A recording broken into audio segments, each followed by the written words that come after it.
M. Bakr Mahiyuddin was born in Canada, but now he's a Detroiter, working in the city and soon to So graduate from we're Eastern Michigan. that's my mom in the middle right there. His mother lives here too, and plans to return home from a visit to Iraq this weekend in preparation for her American citizenship swearing in ceremony later this month. But now, her future is in disarray. I sat down with her son, who has a lot on his mind this week.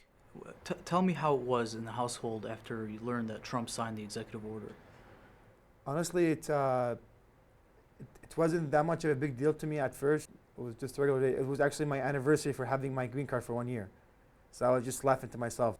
That evening at 4 o'clock in the morning, my mom called me from Iraq and she was on the verge of tears because she's supposed to fly out. And she's like, are we banned from coming? Are we allowed in?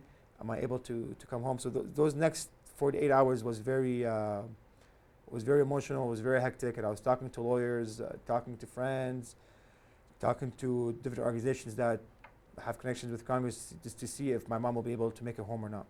They keep making changes, and it seems to have gotten easier with new updates that the White House keeps releasing. However, the airlines that are around the world don't know what to do. So some airlines are boarding people and others are not. So she's supposed to be able to make it here, but she still has 3 flights that she has to catch and they have to let her to board in order to make it here this weekend. And so she's got a green card, a U.S. green card. Yeah, so she's Iraqi with a U.S. green card. Yeah. And she's going through Boston. So if she makes it to Boston, it's a good day.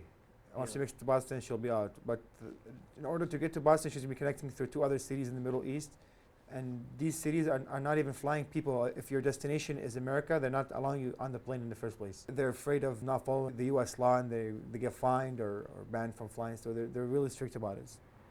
And so they say this is not a Muslim ban, this is just an freezing immigration for certain people from certain countries. I from the very first day that I heard about it, I thought it was a Muslim ban. Right. A few days later, I found people saying, no, it's not the Muslim ban, it's just immigration reform, whatever. But it is what it is. I mean, you're gonna call a spade, right? Like you pick certain countries that are majority Muslims, and you ban only the Muslims from those countries, or put a hold on their current visas and applications, whatever, and allow the rest to come through. So what does that say?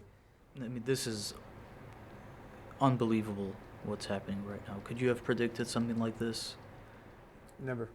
Even when Trump was making these campaign promises, we're used to that most presidents aren't able to follow up with their campaign promises, at least the ones that are far-fetched. Even when he was saying so, and even when he was elected, I didn't see this coming. I didn't expect that we're going to wake up within 10 days of him being president and there was a ban of it's going to change my life and many other innocent people's lives. So this is the first 10 days. Are you nervous about what's to come? Yes.